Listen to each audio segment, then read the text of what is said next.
তবে কি তারা কালাম সম্পর্কে চিন্তা করে না, নাকি তাদের কাছে তা এসেছে যা তাদের পূর্বপুরুষদের কাছে আসেনি?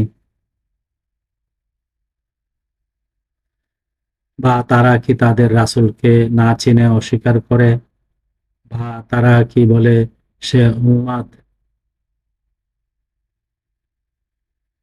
বরং সে তাদের কাছে সত্য নিয়ে এসেছে। তাদের অধিকাংশই সত্য অপছন্দকারী।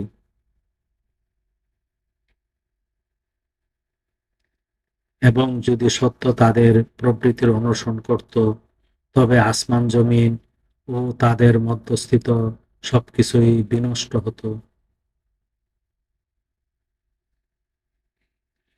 বরং আমি তাদেরকে উপদেশ প্রদান করলাম, কিন্তু তারা উপদেশ গ্রহণে বিমুখ।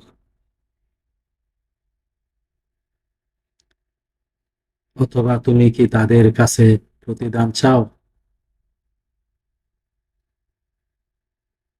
তোমার রবের প্রতিদানই শ্রেষ্ঠ, আর তিনি উত্তম রিজিকদাতা। আয়াত ৬৮ থেকে ৭২, সূরা মুমিনুন, আল কোরআন।